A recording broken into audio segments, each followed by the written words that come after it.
Hi, my name is Julie and welcome to my channel, i.e. Health, Practical Fitness and Nutrition for Average Extraordinary Humans.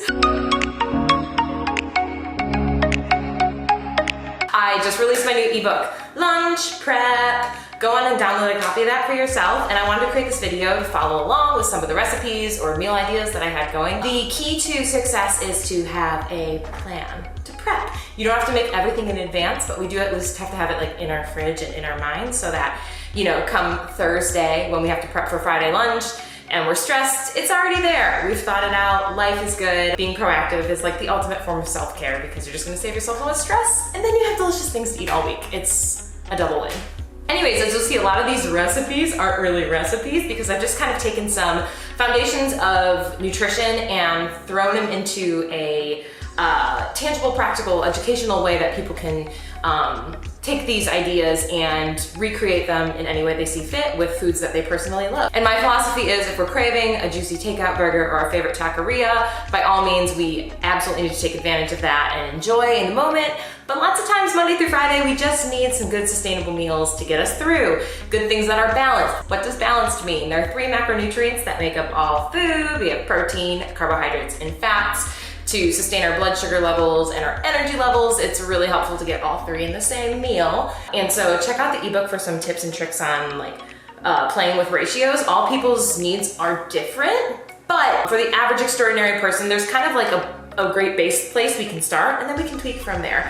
Take a peek at the T-plate model in the workbook guide, and as you'll notice, all of these recipes sort of roughly follow that T-plate. 50-ish% of our plate being vegetables. We want to have at least a cupped hand of carbohydrates, if not 2. We want to have at least 1 palm of protein, if not 2 palms of protein, and some fat somewhere in there to help with the fat-soluble vitamins and keep us satiated. All food is good food. There are some that just like take the cake in terms of micronutrients and having health promoting effects in the bodies. So let's focus on those. Let's get to work. Yeah!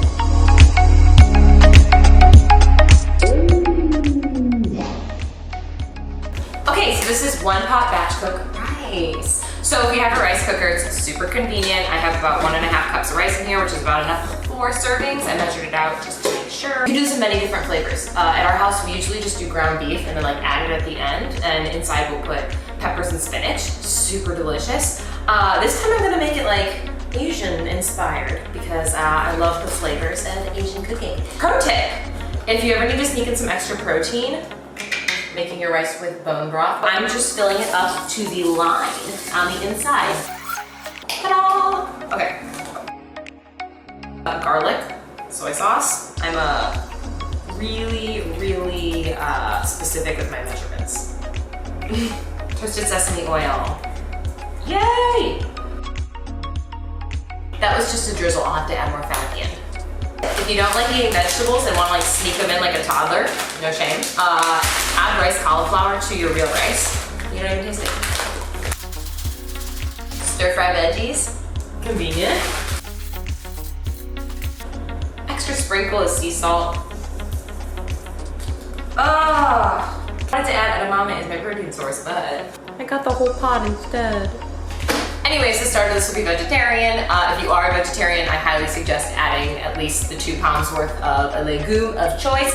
I probably will defrost some shrimp throughout the week as I eat this. Throw some little shrimpies on top. Or some tuna. Or actually some rotisserie chicken as well. The world is my oyster. Let's take a look.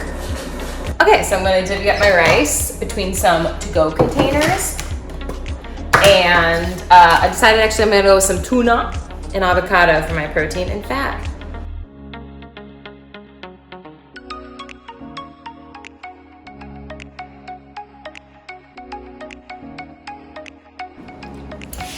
So it doesn't look special, but it smells amazing. Up next we have brown bag lunch for grown-ups. I'm assuming you know how to make a sandwich, but basically there's just little tips and tricks about how to include a little bit more vegetables, make sure that we're getting some fat in there, getting in at least the 2 pounds of protein so that we are full all dang day because we are grown-ass adults and an Uncrustable is not gonna cut it. They're so good though. Okay, so cooking 101 if you want your kitchen to smell amazing. Saute some onions and garlic. Anyways, we've moved on to the soups and stews category, and I've left like, I don't know, I think there's like 4-ish ideas in there, but this is basically some sort of like stew of sorts. Curry is like my go-to, some coconut cream with just like curry spices. Amazing. Today I was actually like, let's do a white chili. Why not? But it's fall and I love soup season.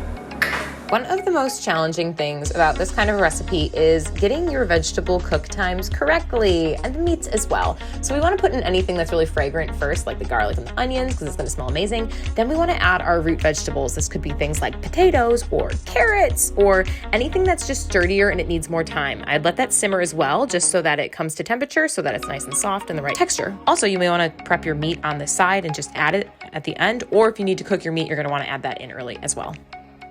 Okay, for this white chili I'm making, I'm going to also be adding some extra celery because I have so much, and also rotisserie chicken. Can't understate the convenience of buying pre-cooked proteins when you are in a pinch. Rotisserie chicken, Costco, so cheap, so delicious. It's already cooked, so I just throw it in once the soup's already done to heat it up. All right, now I'm gonna add the seasonings. This one calls for cumin, 1/4 teaspoon of cayenne pepper, coriander, oregano, paprika. I'm sure you're getting the hint that I'm like really not an attention to details type of person, but it always turns out different and it's always good. Most of the time. 95% of the time it's good. But I feel like this is an important lesson. It's kind of like the teach a man to fish phrase, right? Like you can follow a recipe perfectly, but then like when you're out of something, you gotta wing it. So like I would just rather be winging it every day from day one. Yeah. Lastly, we just have a few ingredients for flavor, and these things do not need to cook, so we add them at the end. We have our green chilies, coconut cream, and lime juice. Really yummy. They do not need to boil or get super hot, so we add them at the end. Without fail, the second I bring out the rotisserie chicken. And voila, I added some corn for some carbohydrates. I'd probably eat a little bit of rice on the side. I'll top it with some cilantro, and so delicious.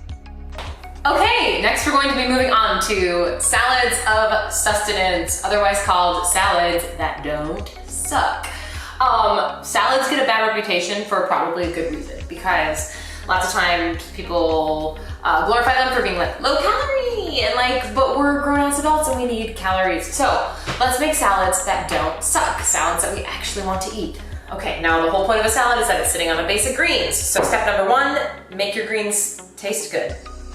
I actually prefer to chop them into smaller bits because eating like a whole spinach leaf is like kind of abrasive. Okay. So I would also suggest spicing up your greens with some sort of herb of sorts. I love cilantro. Sorry if you hate cilantro, close your eyes. But cilantro or basil or parsley, any of these things, chives, it's just gonna take it to another level. Olive oil or cooking oil of your choice. Love me some olive oil, drizzle, drizzle, drizzle, no need to be shy. And we also have, I'm just gonna use lime juice. Lime juice. So you can buy store-bought salad dressings, 100%, that's really wonderful. This is just like more affordable and doesn't take up the space in my fridge. So that's why I do this. Love lemon juice, love lime juice. Check out our sauce and dressing guide in the back of the book, yeah? I'm such a fan of making your own sauces because they usually taste pretty dang good. Okay, so we're gonna stir up the greens. You can use your hands if you want. Massage the greens. So these are limey, salty, delicious olive oil greens. Love it. Okay, so now we need our carbohydrates and we need our fats and we need our protein. For protein, remember that rotisserie chicken I bought? We're gonna cut it into smaller bits. Once again, we are grown-ass adults eating a lunch. We're gonna need at least 1, if not 2 pounds of protein. Like if you can imagine your palms, so like if I put these into 2 little piles, that's about 2 pounds worth of protein for me. I'm hungry, let's do it. Yes! And I'm gonna take that extra lime juice and drizzle it on there because it's amazing. Remember the roasted vegetables from the veggie bucket? So in here we do have the sweet potatoes are a carbohydrate, the carrots have some carbohydrates. Everything else is very low in carbohydrates, so I'm not gonna count that. I don't wanna do an obnoxious amount of vegetables because I already have so many greens in there. So I'm just gonna do a little bit for flavor and some texture changes. But if I actually look at the carbohydrate content in this bowl, looking for the orange, the carrots and the sweet potatoes, that's actually not a ton. It's definitely not a cup hand's worth, which is at least what I want. So I'm gonna take a trick out of the old bag from my friend Snacks with Sarah and add some chips. These are carbohydrates. They also have some fat. We got fat with olive oil, fat with chips.